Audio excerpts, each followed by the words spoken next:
when you get to share Budweisers with Skip, you end up getting a lot of great stories. He and I have been just all around the world together. But I knew him before he became Skip Yowell. The way JanSport got going was Skip didn't want to have a job. And Skip was, farting around in the woods with his buddies.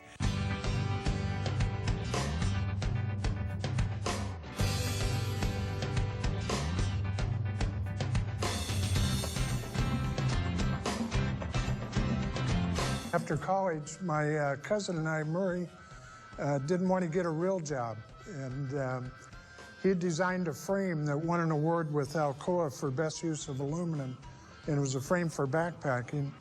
And my uncle had a transmission shop in North Seattle. And space up above was empty.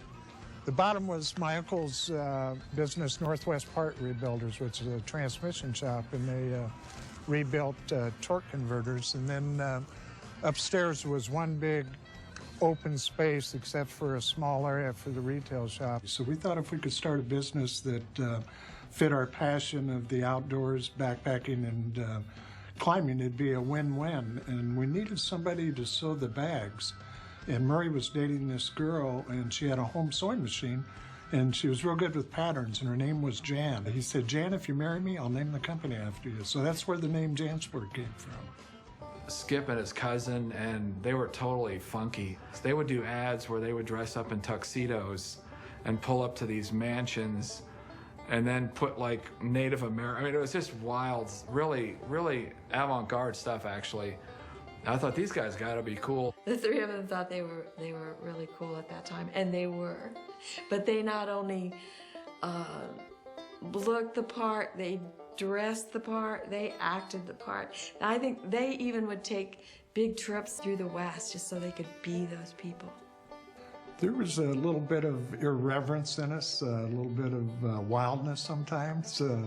They were definitely a lot of fun, and that's something I think from those early days that have carried me through all the years is, make sure you have a lot of fun with what you're doing, and it won't seem like work.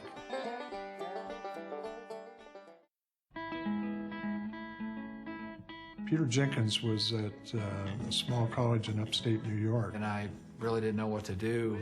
I was upset with America, so I didn't have any money, and my grandmother wouldn't loan me the money to buy a motorcycle. So then somehow I segued into, I'm gonna walk across America. And I walked from New York, upper New York State, down to New Orleans, and that took me about a year and a half. And the pack I had completely disintegrated, and it wasn't very well made, and I actually broke the metal tubing because it's just rubbing against me and stuff, and the just different things started breaking. So I started doing some research, and I found out about JanSport. And so Peter got in touch with me and said he'd like to use one of our D3 frame packs in one of our dome tents. So I just got these big boxes. It was very exciting. Structurally, you can see how this curves with the curvature of your spine, which was one of the brilliant designs that Murray came up with. I carried everything that I needed was right in here. It was just, this zipper is busted. I could send this back and tell Skip to fix it, but I'm not going to. Ended up coming to the end of the walk, and we just became friends from there. That was back in 1979 or so. We took a bunch of trips together. Skip invited me on the Everest trip.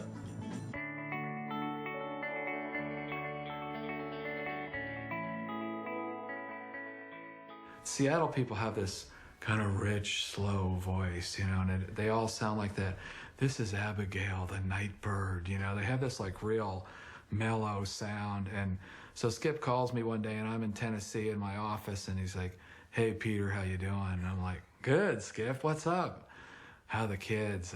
They're great, How's your dog? Good. Hey, you want to go to climb Mount Everest? What'd you say?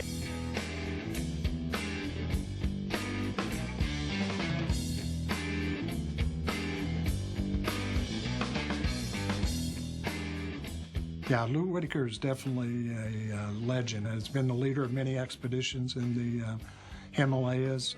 Lou's first expedition to Everest from the Tibet side in '82.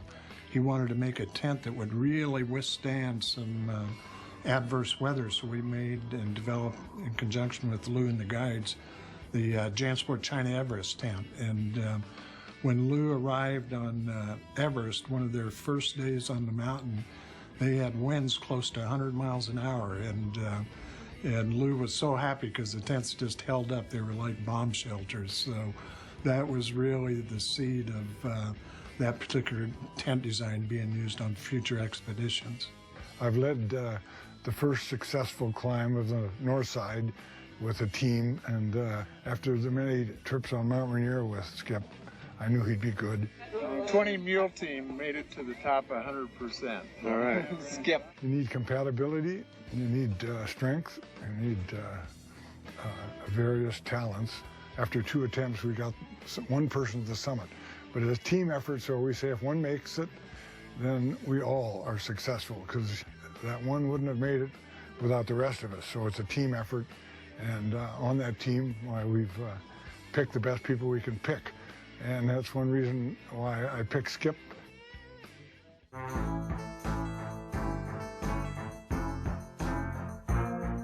Peter and I were walking through the bazaar one day in Lhasa, and the Dalai Lama's Patala sits at 12,000 feet overlooking the bazaar, and I had my shirt off, and before long I had 200 people circled around me, feeling the hair on my chest and pulling at my blonde hair, and I knew what it's like to be the monkey in the zoo, and Peter took a photo of that, and I decided to put it on the back cover of my book. It was a pretty unique experience. We just have had just amazing times over the years. We decided to have an impromptu party at base camp, broke out the boombox.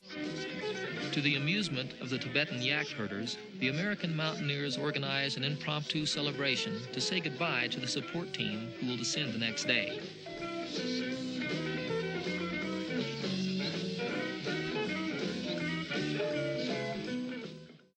We say the veneer of civilization falls off when you're up high and you're cold and you're hungry, and you can tell the true merit of an individual, and it's nice to get a testing ground like that, and then you know for sure when you come back down what caliber the guy is.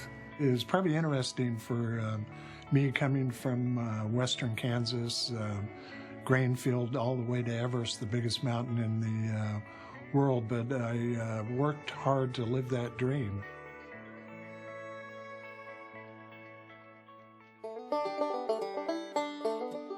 Yeah, I don't think we ever had any idea that JanSport from those early days would become a worldwide brand that I see all over the world now. Our very first order was REI, and we were selling them a child's frame pack because nobody made one at the time. 10 was a big order. It was 1970 in the fall at University Bookstore. I worked in the sports shop, and Skip had hair about down to here, which was a little ahead of his time. The sports shop would sell alpine skis, backpacking gear, and tennis. And Skip came in peddling his little backpacks, his little day packs, JanSport day pack. Ed Bergen, the buyer, called me one day and he said, Skip, because it rains so much here in Seattle, the students are buying your day packs and putting their books inside. Why don't you put some on the bottom? And so put some cheesy vinyl at first and then later on leather. And he told his buddies in Idaho and Oregon, so slowly these day packs started being sold in college bookstores. You know, when you think about Skip, he's sort of like the Paul Newman of our industry. About 15 companies came together and said, you know what, we really don't have any group out there that is working together, the collaborative place where we can meet, that understands our values, comes from our values. Those formative meetings created the Outdoor Industry Association. Everyone knows the really important role that he's played in the association and the formation. He knows he's sort of a godfather figure here for us. I talk about Skip as a guy who quietly makes noise. He's not a guy that is up there in front of the group, yelling and screaming as the cheerleader or the commander that, you know, you go into battle with. But he's the guy that's always there, a great listener, and he's the guy you ought to be listening to when someone else is talking. About 38 years we've had the JanSport seminar in this compound. I recently had the pleasure of being able to climb Rainier on the JanSport climb that they do with Whitaker Mountaineering every year, and that Skip and Lou had started. It's an indoctrination of how equipment works and the techniques of how to climb and how to get out of a crevasse, how to survive in the mountains. Lou was the ideal person really to test our product and put it through all the different uses and give us back feedback on how we might improve on that product, what worked, what didn't work. At the end of the JanSport seminars, we'd have the big party, and Lou would invite everybody over to his house. We've got 38 people in the hot tub, all naked. And so that was a pretty wild experience. Skip has taken more people outside than anyone I know. I think that JanSport in general may have introduced more people to the outdoors than any company I know, but Skip particularly walks that talk. Skip also has been incredibly active in Big City Mountaineers, and Big City Mountaineers is a group that goes in to urban communities and introduces kids who haven't had that outdoor experience, and he brings them to the outdoors, and he personally leads those missions. And so one of the things that Skip incorporated into our program in the early days was having JanSport sew these summit flags. And the summit flags, at the end of the trip, all the teens sign them. So if you walk into our corporate headquarters now, there's a room that has these flags hanging from the ceiling, and there are just hundreds of flags. And it's neat when a teen comes back, one of the first things they'll often do is go through that room and try to find their flag from 5 or 6 years ago. Even though our kids are only going to the top of a peak in the Sierras, it might as well be Everest to them. We have a saying that leave no kid inside, leave no child inside, like leave no child behind. Leave no child inside, let's get them out into the outdoors. Skip is good with that too, with Big City Mountaineering and the different events that he participates in. He's sprinkling the seed and throwing it as far as wide, and he's done it as long as I've ever known him. He just loved being in the business because he loved the business. He wasn't in it really for the money.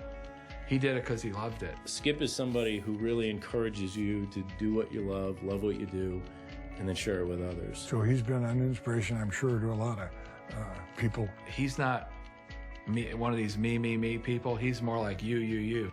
There's a humility in how you treat people. There is a respect in how you treat people. There is an authenticity in how you treat people. You know, he's a people person.